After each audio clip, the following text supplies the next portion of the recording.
संनासितं मया।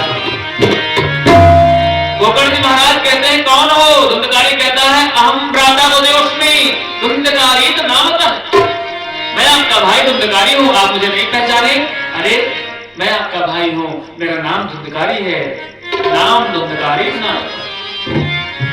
और अपने ब्रह्मत्व को मैंने नाश कर दिया, अपने धर्म से, अपने परिवार से, अपने शरीर से मैंने गलत दुर्व्यवहार करके इस प्रेत योनि पड़ा। भैया बड़ा कष्ट मिलता है प्रेत योनि में। प्रेत की योनि बहुत खतरनाक होती है, बड़ी पीड़ा मिलती महाराज। शरीर तक नहीं मिलेगा, बोलेंगे आवाज जाएगी नहीं, छाया रहेगा केवल, शरीर नहीं मिलता।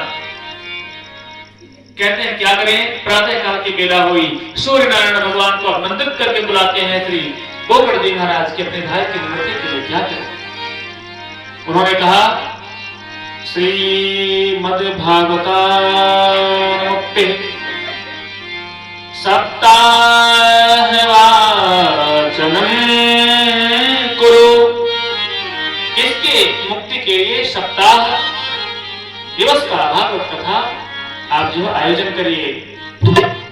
श्री धुंधकारी के लिए प्रेत योनि से मुक्ति दिलाने के लिए गोकर्ण जी महाराज आषाढ़ मास के शुक्ल पक्ष के 9वीं तिथि को भागवत कथा शुभारंभ करते हैं और आषाढ़ मास के पूर्णिमा की भागवत कथा प्रथम बार विश्राम करते हैं। परिणाम धुंधकारी के लिए पुष्पक विमान भगवान का आया विमान और उसमें बैठ करके वो वहां से चला गया। कुछ वहां पर श्रोता रह गए, कुछ लोग तरन तार करके वो भी चले गए, उनके लिए विमान आया। गोकर्ण जी महाराज कहते भैया नारायण के पास से ये दो नेत्र से आप सबको क्यों देख रहे हैं? दो किया ही क्यों है? धुंधकारी क्यों जा रहा है? और ये श्रोतागण कहते हैं कि जैसा जैसा जिसने कथा सुना है वैसा वैसा उसको फल मिलेगा। कुछ लोग आते हैं कथा में सोने के लिए, कुछ लोग मौज मस्ती करने के लिए। 3 प्रकार से भगवान के श्रोता के बारे में वर्णन किया गया है। एक है श्रोता जो सुंदर रूप से आकर के शांत चित्त होकर के केवल वक्ता की वाणी सुनते हैं। पहला मुख्य श्रोता सुंदर अच्छे श्रोता हुए हैं। दूसरे हैं श्रोता, श्रोता माने जैसे 5 सुपारी डली काटा जाता है। ओ महाराज कैसे हैं? ठीक से कथा नहीं बोल पा रहे हैं, इनके कलाकार कैसे हैं? गा नहीं पाते, जजमान जी क्या किए हैं? ये व्यवस्था करवाएं, ऐसा है वैसा है। पंडित जजमान और वक्ता भी 50 कभी निकालेंगे, वो श्रोता है केवल गाते के लिए, उनसे कथा से नहीं मतलब है, वो केवल बुराई वाले हैं। तीसरे हैं सोता, सोता माने आएंगे टेक लगा करके आराम से कुछ जैसे आराम, घर पे नींद नहीं मिलती, यहाँ सो जाओ। निद्रा देवी जानते हैं किसकी पत्नी है? कुंभकर्ण। और वो नहीं चाहते कि आप कथा सुने, इसलिए जैसे आप आए टेक लगाए तुरंत झपकी आनी शुरू। महाराज इसलिए कहते हैं अगली बार कथा जो जैसे सुने हैं सभी का तरता हुआ है, उसके लिए उतना विमान आया है। धुंधकारी के परिपेक्ष में ऐसे कथा सुन करके नारद जी महाराज कहते आहा इतना सुंदर भगवान की कथा, इतना बड़ा राक्षस दुष्ट का कलंकार हो गया। और उसके बाद में कहते हैं कि महाराज बताइए भागवत कथा कैसे करानी चाहिए, किससे करानी चाहिए? तो इसमें लिखा गया है विरक्तो वैष्णो विप्रो वेद शास्त्र विशोध कृत। पहली बात तो विरक्त हो, जो फिलहाल हम हैं विरक्त है।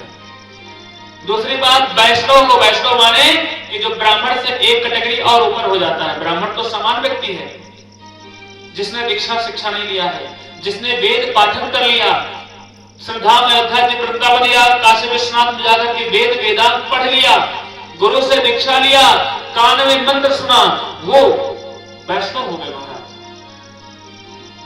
ब्राह्मण से एक कैटेगरी ऊपर है, हम लोग वैष्णव कैटेगरी मानते हैं।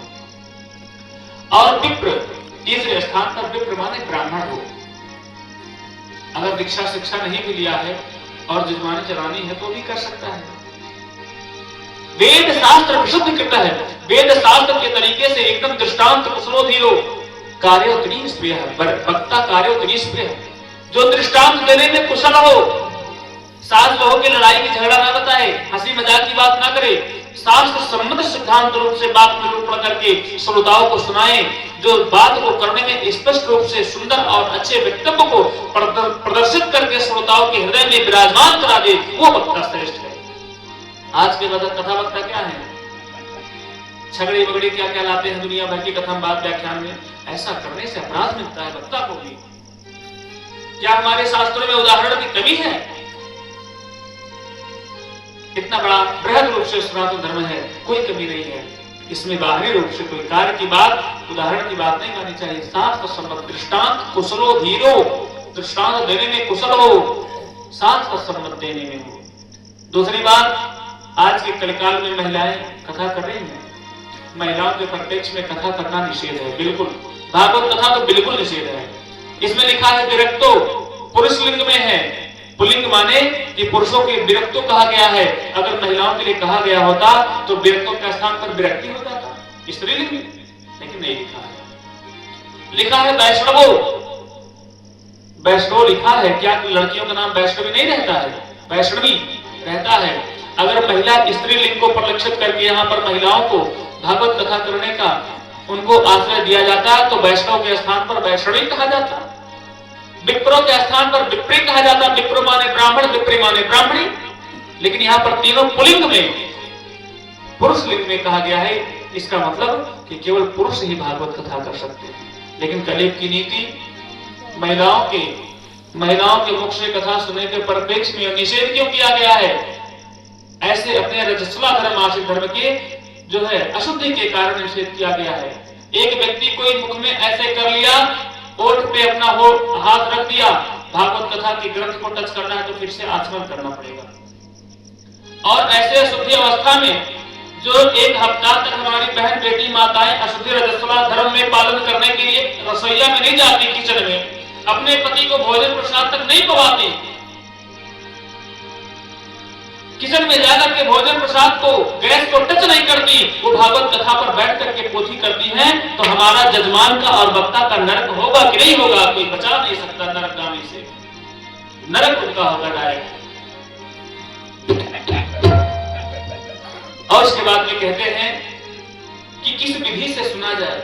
यहां भी बात हुई है, जहां जहां जाते हैं तहां तहां बात होती है कि बताइए क्या खाएं क्या ना खाएं।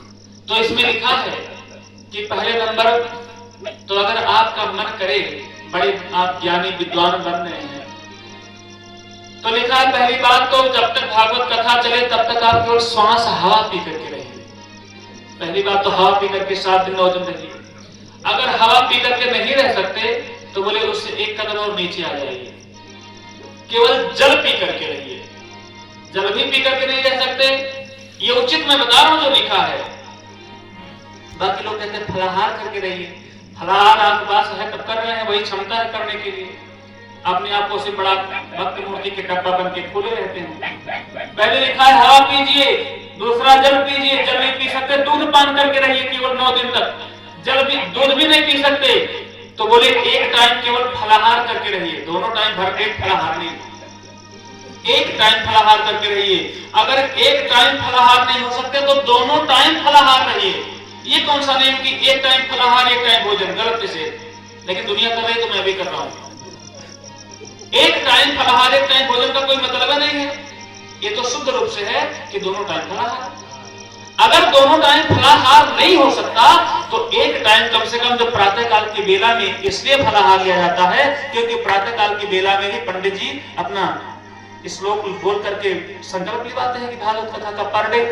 तो इसलिए कहा गया है कि एक टाइम फलाहार और एक टाइम भोजन हो जाए। भोजन करने के बाद तो कुछ संकल्प लेना नहीं है, भागवत कथा सुननी नहीं है, सब सोना है, तो इसलिए एक टाइम भोजन प्रसाद कर सकते हैं।